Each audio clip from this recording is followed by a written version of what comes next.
बहुत ध्यानपूर्वक सुनिएगा हमारी बात। ठाकुर जी से जब हमारा प्रेम होने लग जाता है तो हमारी चिंता ठाकुर जी को होती है। एक बार कृष्ण भक्ति जीवन में प्रकट हो जाए, एक बार वृंदावन के प्रति प्रेम आपके चित्त में प्रकट हो जाए, उसके बाद यदि आपका धन भी कहीं गलत स्थान पर व्यय होता है तो ठाकुर जी को बहुत पीड़ा होती है। भाई जिससे हमारा संबंध नहीं, वो कहीं कितना भी खर्चा करे हमको पीड़ा क्यों होगी, लेकिन हमारा जरा सा भी प्रेम किसी से है और हमें पता चले उसको करोड़ों का नुकसान हो गया तो पीड़ा होती है ना। ऐसे ही ठाकुर जी के जब हम आश्रित हो जाते हैं उसके बाद हमारे धन भी अगर गलत जगह खर्च होता है ठाकुर जी को बहुत पीड़ा होती है। ठाकुर जी ने मन में विचार किया कि मैं इन ब्रजवासीन को मिल गयो, इतनी सहजता से मैं इन ब्रजवासीन के समीप आए गयो, और जे सबरे ब्रजवासी मोह छोड़ करके बा इंद्र की पूजा करें, अपने जीवन भर की कमाई ते, अपने जीवन भर के सबरे श्रमन को वही के 56 भोग में व्यय कर दें। ठाकुर जी को पीड़ा होने लगी। अब जब मैं मिल गया तो फिर कोई और के पास जावे की आवश्यकता कहां है। लेकिन ठाकुर जी बोले मैं कितनों कहता रहूं, मैं जय जय हूं, मैं परमात्मा हूं, मैं भगवान हूं, मेरी बात तो ये लोग मानने वाले नहीं हैं। तब ठाकुर जी ने मन में विचार किया, ऐसा मैं कहा करूं कि ये ब्रजवासी मेरी पूजा करें और इन्हें यूं पता भी नहीं चले कि ये मैं ही हूं। बस इस भाव के लिए ठाकुर जी ने गोवर्धन उत्सव किया। ठाकुर जी खुद कह में कई बार गोपी निमंत्रण दे दे, लाला घर आए जाइयो, सत्यनारायण भगवान की पूजा है। ठाकुर जी कहें जे सत्यनारायण कौन है, गोपी कहें लाला जय जय। ठाकुर जी कहें एरी गोपी तू एक काम कर, पंजीरू को भोग मोइये लगा दे, मेरे आगे अगरबत्ती जला दे, मैं ही सत्यनारायण हूं, मेरी पूजा कर ले। गोपी के चल दारी के मोह धोबो आवे ना है, सत्यनारायण बने हमारी जान को।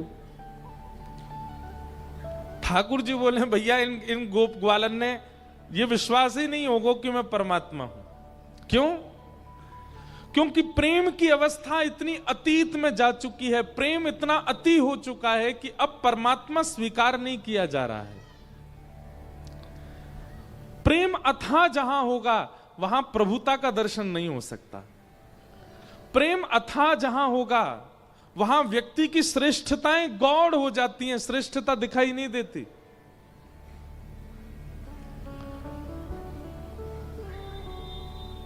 जिस व्यक्ति से आपका अति प्रेम है वो यदि किसी बहुत बड़ी पदवी पर बैठ जाए, दुनिया को पदवी दिखेगी, आपको नहीं दिखेगी, आपको तो प्रेम ही दिखेगा।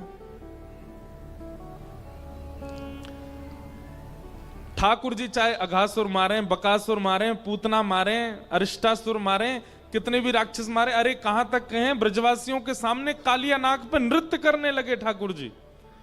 कालिया नाग को नथ दिया ठाकुर जी ने, तब भी ब्रजवासियों ने माना नहीं कि ये परमात्मा है। ठाकुर जी ये बात तो जान चुके हैं कि भाई इन लोगों का इतना अथाह प्रेम है कि इनके सामने यदि मैं पूरे ब्रह्मांड को भी उठा लूं तो भी ये मानेंगे नहीं कि मैं परमात्मा हूं। इसलिए ठाकुर जी ने मन में विचार किया कि कैसे इन सबको अपना आश्रित करूं। प्रेम से तो सब आश्रित हैं, प्रेम तो सबके चित्त में है ही, पर जरूरी नहीं ना कि प्रेम सबके चित्त में होता है। कई लोगों के चित्त में प्रेम नहीं होता। ऐसा क्या किया जाए कि इन सबका यह धन व्यय, यह 56 भोग का व्यय भी केवल मेरे लिए ही हो। उसके लिए ठाकुर जी ने गोवर्धन पूजा कराई। दूसरी बात लिख लीजिएगा, आराधना उसकी करनी चाहिए, सेवा उसकी करनी चाहिए, पूजा उसकी करनी चाहिए जो आपका भाग्य बदलने की संभावना रखता हो। और जो भाग्य ना बदल सके उनके आराधन का विधान नहीं है। 33 करोड़ देवता हैं हमारे यहां, पर सबकी पूजा नहीं होती है। पूजा केवल उनकी होती है जो आपका भाग्य परिवर्तन कर सकते हैं, जो आपका भविष्य परिवर्तन कर सकते हैं, जो आपके रेखाओं को परिवर्तित कर सकते हैं। इसलिए गणेश जी की पूजा होती है। क्यों? वो शुभ करते हैं, सूर्य की पूजा होती है, क्यों? प्रकाश प्रदान करते हैं। चंद्रमा की पूजा होती है, क्यों? शीतलता प्रदान करते हैं। वरुण की पूजा होती है, क्यों? जल के बिना कोई काम संभव नहीं, सब कार्य की पूर्ति करते हैं। ब्रह्मा जी की पूजा नहीं होती? ब्रह्मा जी के कहीं कहीं पूजा है। भारत में तो एक ही स्थान है, केवल पुष्कर में, वही मंदिर है उनका। बाकी यज्ञ के समय पर ब्रह्मा जी को स्थान दिया जाता है, थोड़ा बहुत तो सबको आवाहन किया जाता है, परंतु विशेष पूजा नहीं होती। ऐसी इंद्र की पूजा नहीं होती। इंद्र को प्रणाम तो सबको करते हैं। हमारे यहां प्रणाम तो वृक्षों को भी किया जाता है, प्रणाम तो मिट्टी को भी किया जाता है, प्रणाम जलाशय को भी, आकाश को भी किया जाता है, वायु को भी किया जाता है। पर विशेष रूप से पंच देवों को पूजने की प्रावधान बताए गए हैं, सबकी पूजा नहीं। उनका आराधन किया जाता है जो भाग्य बदलना जानते हैं। ठाकुर जी ने मन में विचार किया कि ये इंद्र की पूजा करते हैं, पर इंद्र भाग्य परिवर्तन का सामर्थ्य नहीं रखते। इंद्र तो अपनी ड्यूटी करता है, उसको जब कह दिया जाएगा तब वर्षा करेगा। आज इंद्र की चर्चा कथा में होनी, इसलिए इंद्र आए भी रांची, सुबह सुबह बरस गए, अभी भी मंडरा ही रहे हैं ऊपर। अच्छा एक बात बताएं, क्यों वर्षा हुई पता है? कल गोवर्धन उठाए थे ना ठाकुर जी, गिरिराज जी धारण किए थे तो लाल जी ने गिरिराज जी उठाए, तो फिर इंद्र ने भी सोची, बोले केवल कथानक ना रह जाए, इसको वास्तविक कर दिया जाए। बरस गए। सुबह सुबह जब हम उठे तो हमको पता चली वर्षा आ रही है। अब देखो ये देखो, ये एक वैष्णवी सोच है, ये एक सत्संग में रहने वाले व्यक्ति की सोच है कि दुनिया के लोग यूं सोचेंगे ये तो असमय की बारिश है, ये कोई समय वर्षा का क्यों बरस रहा है, इस समय वर्षा का क्या कारण हो सकता है। परंतु जैसी पता चली कि वर्षा भई, तो क्या चित्त में आया? कल कथा में गोवर्धन लीला हुई थी, 56 भोग तो लग गए ठाकुर जी को। 56 भोग के बाद क्या होता है, ठाकुर जी नक पे गिरिराज जी उठाते हैं, तो इसलिए आज सुबह ही वर्षा आ गई है, सुबह ही बरस गए। मतलब केवल कथा नहीं चल रही है, ये वास्तविकता हो रही है। आपको मुझे लग रहा है कि हम कथा सुना रहे हैं, आप सुन रहे हैं, लेकिन यहां सच में कल ठाकुर जी आए, आकर के 56 भोग लगा के गए, और अब ठाकुर जी को मन में भाव आया हो कि भाई आगे कथा में गिरिराज जी धारण करनो है, तो भाई धारण करवे वाली लीला तो तभी होगी जब इंद्र वर्षा करे। तो इंद्र बरस गए सवेरे, हार गए सवेरे, अब धारण करेंगे। तो ये सब भावना है। मानने ना मानने पर बहुत कुछ निर्भर करता है। भगवान ने विचार किया कि सब ब्रजवासी इनको लेकर के मैं गिरिराज जी जाऊं। आज हमारे पास कुछ प्रश्न भी आए। किन्हीं का एक प्रश्न है,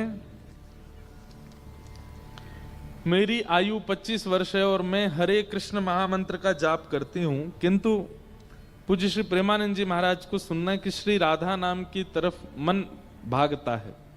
सबसे पहली बात, आप नाम में भेद मत कीजिए। ये बड़ा है, ये छोटा है, ये श्रेष्ठ है, ये अश्रेष्ठ है, बहुत बड़ा अपराध है। नाम नाम है, और वह भी युगल नाम में तो बिल्कुल भेद मत कीजिए। अगर आप हरे कृष्ण महामंत्र करते हैं और आपका रुझान श्री राधा नाम के प्रति हो रहा है, आप इनको भेद क्यों मानते हो? ये भेद नहीं है। ये भेद दृष्टि आपको अलग करनी है कि नहीं, महाराज जी अगर कह रहे हैं श्री राधा नाम विशेष है तो चलो अब राधा नाम ही जपना, वहीं की तरफ हमारा मन जा रहा है, कृष्ण महामंत्र जो है वो उचित नहीं। ऐसा नहीं, आप दोनों को सामान्य मानिए और इनके प्रति बिल्कुल भी भेद दृष्टि मत कीजिए। राधा कृष्ण स्वरूपाम्बई कृष्णम राधा स्वरूपिणो। एक दिन हमने युगल अष्टकम गाया था कथा में, कृष्ण प्रेममयी राधा, राधा प्रेममयो हरि, जीवनेन धने नित्यम, राधा कृष्ण गतिर्मम। बिल्कुल भी अंतर नहीं है। कृष्ण चित्त स्थिता राधा, राधा चित्त स्थितो हरि। दोनों में कोई अंतर नहीं है। आपका मन यदि श्री राधा जपने के प्रति हो रहा है तो आप इस बात का बिल्कुल दुख मत मनाइए, शोक मत मनाइए कि महामंत्र तो हम कर ही नहीं पा रहे। नहीं, दोनों समान हैं, उनके प्रति कोई भेदभाव मत रखिए। आपको अवसर मिले, आपका मन कर रहा है तो श्री राधा जपिए, आपका मन कर जाता है तो कृष्ण महामंत्र कीजिए। दोनों को आप सम ही मानिए, समान ही मानिए, बिल्कुल उनमें भेद मत रखिए। नाम देखो भाई, अगर विधि विधान से चलना प्रारंभ कर दोगे ना तो फिर बहुत सारी विधियां हैं, सबका पालन करना पड़ेगा। इसलिए हम तो कहते हैं सहज रहो। श्री युगल एक ही हैं, दोनों में कोई अंतर नहीं।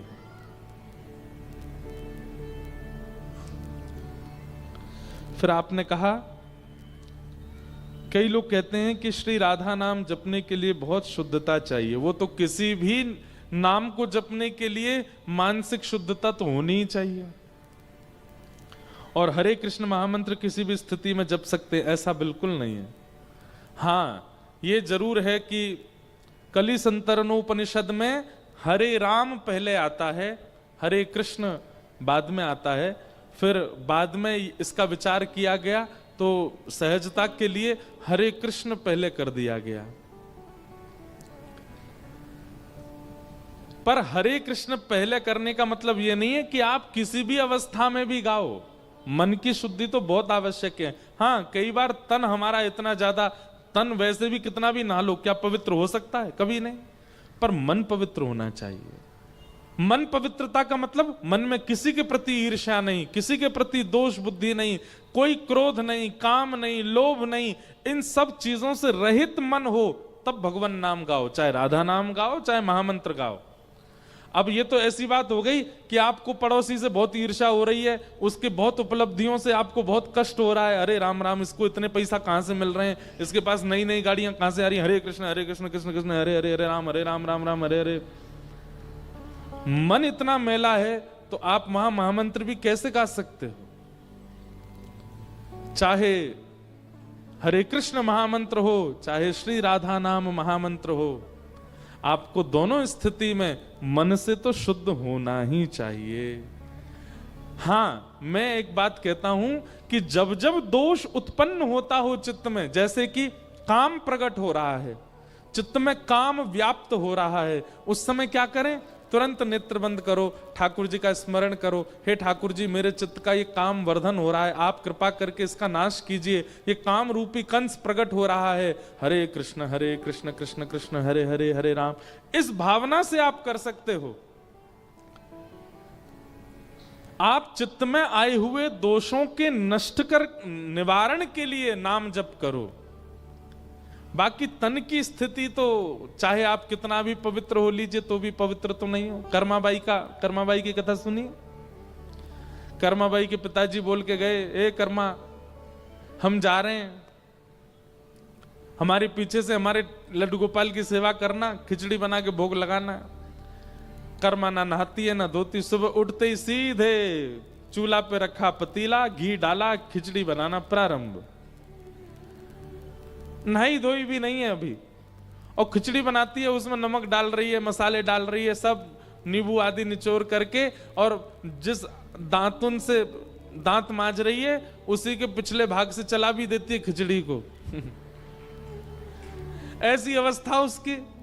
और उनकी खिचड़ी खाने से जगन्नाथ भगवान दौड़े दौड़े आते थे, मंदिर का महाप्रसाद छोड़ करके खिचड़ी पाने जाते थे।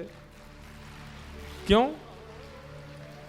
भले ही महातन की पवित्रता प्रधान ना रखी गई हो, पर हृदय कितना कोमल है, हृदय कितना सरल है, हृदय कितना सहज है। कलयुग में हमको कई बातें कहने में बहुत डर लगता। कई लोग यहाँ पे फिर कहीं ऐसा नहीं करने लग जाए, बोले ना जरूरी नहीं है, महाराज जी कह गए हृदय पवित्र होना चाहिए। माता जी कहें, ए 3 दिन हो गए तुझे नहाया नहीं है, चल नहा ले। देख महाराज जी की कथा सुनो, क्या कह रहे थे महाराज जी? शारीरिक स्नान आवश्यक नहीं है। मां, आप भी ठंड में क्यों पीछे पड़ी रहती हो?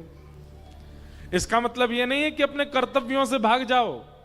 वो तो करना ही है आपको, नित्य स्नान कीजिए। एक पंडित जी, उनको हम बोले, मैं भाई श्लोक तो शुद्ध बोला करो,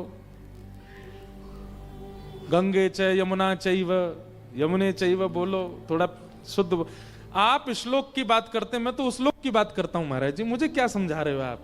ऐसी बड़ी बड़ी बातें कर देते हैं लोग। ऐसा नहीं है, कर्तव्यों का निर्वहन तो बहुत जरूरी है। सीधी बात, वैद्य ने औषधि दी है आपके रोग को ठीक करने के लिए। आपको खांसी जुकाम हो गया तो आपको डॉक्टर ने दवाई दे दी, बोले भाई ये कफ सिरप है, ये दवाई है, 3 बार लेनी है। 1 हफ्ता बाद भी आपका जुकाम गया नहीं, खांसी गई नहीं। डॉक्टर ने पूछा, बोले आप दवाई ले रहे? तो बोले हाँ, सुबह आपने बोला था लेते, दोपहर में लेते, रात में लेते। कफ सिरप पी रहे? तो बोले हाँ, ये भी देखो पूरी बोतल खाली हो गई। तो फिर तुम्हारी खांसी जुकाम ठीक क्यों नहीं हुए भाई? खान पान क्या करते थे? वो तो सब जो घर में बनता सब पाता था। सुबह नाश्ता कर लेता था, फिर उसके बाद एक कोल्ड ड्रिंक पी लेता था, दोपहर में एक आइसक्रीम खा लेता था, रात में लस्सी पी। तो बोले तो भाई कहां से ठीक होगा? फिर परहेज भी तो जरूरी है। तो ऐसे ही मन से शुद्ध होकर के नाम जप करना, महामंत्र आदि का जप करना, ये तो औषधि लेना है। पर नित्य स्नान करना, नित्य स्वच्छ रहना, ये परहेज करना है। तो परहेज भी आपको करना है। कहीं हमारी बात सुनकर के आप सोचो स्नान तो आवश्यक नहीं। तो जिनका ये भाव है, आपके 2 भावों की पुष्टि। पहली बात तो युगल नाम में बिल्कुल भी भेद मत करो। श्री राधा श्री राधा श्री राधा, और महामंत्र हरे कृष्ण कृष्ण कृष्ण हरे हरे, हरे राम राम राम हरे हरे, दोनों के प्रति भेदभाव मत कीजिए। कौन बड़ा कौन छोटा, ये भेद निकालिए चित्त से। जब जो स्मृति में आ जाए उसको जपने लग जाओ। हम तो अपनी बात कह रहे हैं। शास्त्रीय बातों में जाओगे तो वहां कई विधान है, परंतु एक हम सहज बात बोल रहे हैं। दूसरी बात, शुद्धावस्था में केवल महामंत्र नहीं, राधा नाम भी करना पड़ेगा। सब शुद्धावस्था में हो, ऐसा हमारा भाव है। किन्हीं का भाव है, बोले महाराज जी मुझे शुगर की समस्या है, जिसके कारण यदि मैं जल्दी उठता हूं तो मुझे जल्दी ही भूख लगने लगती है, और यदि उठने में देर हुई तो पूजा सेवा करने में और समय लग जाता है, जिसके कारण मुझे शक्कर नहीं थक्कर इत्यादि का सामना क्या है ये? अच्छा, चक्कर इत्यादि का सामना करना पड़ता है, और इसलिए घर वाले भी सेवा करने से थोड़ा संकोच करते हैं। ऐसे में मुझे क्या करना? देखिए भैया, एक बात, हमारे यहाँ भाव ऐसा है कि अगर आप शारीरिक स्वस्थ नहीं हो तो आपको व्रत का भी नियम पालन करने की आवश्यकता नहीं है। अगर आप शरीर से स्वस्थ नहीं हो तो ठाकुर जी आपकी पीड़ा समझते हैं। आपको शुगर है, डायबिटीज है, कोलेस्ट्रॉल है, तो आप जैसी योग्यता आपकी बने आप वैसी सेवा करो ठाकुर जी की, कोई दिक्कत नहीं है। आराम से उठो, बढ़िया प्रेम से उठ के ठाकुर जी को पवाओ। हमारे उड़ीसा में एक स्थान है टोटा गोपीनाथ। कौन से? तो वहां के जो पुजारी जी थे वो सेवा करते करते उनकी कमर झुक गई, और जैसी कमर झुकी तो अब वो ठाकुर जी को चंदन लगाते तो माथे की जगह नाक पे लग जाता, आंख पे लग जाता, गाल पे लग जाता, होठ पे लग जाता। दर्शनार्थी बोलते, पुजारी जी देखो गोपीनाथ जी की आंख पे चंदन लगा दिया आपने, गाल पे लगा दिया, मुंह पे लगा दिया। उनको बड़ी पीड़ा होती। मन में सोचने लगे अब एक काम करता हूं कि मैं एक पुजारी रख लेता हूं, अब मुझसे तो सेवा होती नहीं, कमर झुक गई मेरी। पुजारी जी जैसे ही मंदिर में आए और सेवा के लिए प्रस्तुत हुए, एक दिन की सेवा पुजारी जी ने कर दी। रात्रि में मंदिर जैसे ही बंद हुआ तो महाराज पूर्व के जो पुजारी जिनकी कमर झुक गई, उनके स्वप्न में श्री ठाकुर जी गए, और ठाकुर जी जाके बोले देखो मुझे आपसे ही सेवा चाहिए, ये क्यों कोई और मेरा स्पर्श नहीं करेगा। आप ही चंदन घिसो, आप ही पोशाक पहनाओ, आप ही श्रृंगार करो। ठाकुर जी मुझे बहुत प्रसन्नता है कि आपको मुझसे सेवा चाहिए, पर मैं तो बीमार हो गया, मेरी कमर झुक गई, अब कैसे चंदन लगाऊं आपको। ठाकुर जी बोले हमें नहीं पता, हमें आपसे ही सेवा चाहिए, कल सुबह पुजारी नहीं आना चाहिए, आप ही आओगे सेवा में।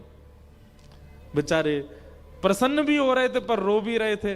प्रसन्न इसलिए हो रहे थे, बताओ ठाकुर जी को मेरे हाथ से सेवा चाहिए, रो इसलिए रहे थे कि मैं सेवा कर नहीं पाता। दूसरे दिन स्नान करके मंगला में जैसे ही मंदिर में प्रवेश किया तो क्या देखा, पहले ठाकुर जी ऐसे खड़े थे जैसे पीछे गोपाल जी है ना, ऐसे खड़े हुए थे, लेकिन आज मंगला में जैसे ही प्रवेश किया तो जैसे हम बैठे हैं सुख आसन में, ठाकुर जी नीचे ही बैठ गए, बोले लो हम भी बैठ गए, अब करो हमारी सेवा। तो उनका नाम पड़ गया टोटा गोपीनाथ।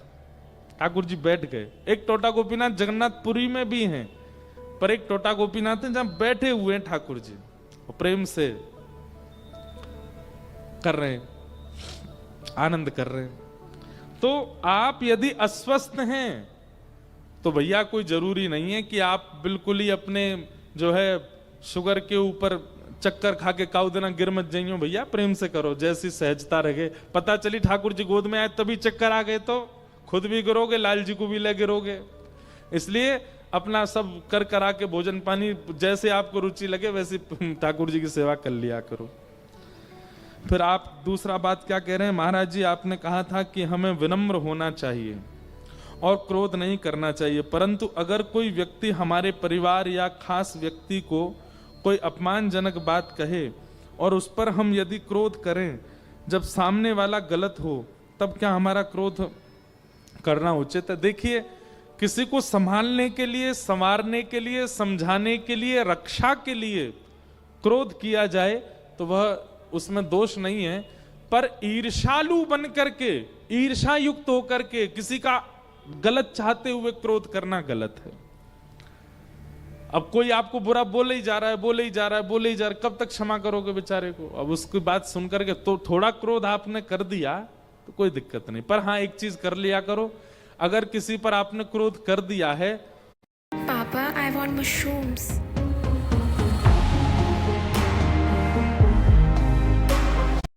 थोड़ी देर बाद अगर वो अपना है तो क्षमा भी मांग लो, और यदि अपना नहीं है, कोई दूर का है, तो उसकी क्षमा ठाकुर जी से मांग लो। मैंने ठाकुर जी से क्रोध किया पर वो ऐसे ऐसे बोल रहा था, आगे से नहीं करूंगा। लेकिन क्रोध कितना होना चाहिए? घटिकत द्वयम। बहुत ज्यादा अगर कुछ गलत कर रहा है तो भी आपको 2 घड़ी से ज्यादा क्रोध नहीं आना चाहिए। बहुत लंबे समय का क्रोध अच्छा नहीं होता, इसलिए इस प्रकार इसको समझिएगा। फिर किन्हीं का अंतिम भाव है,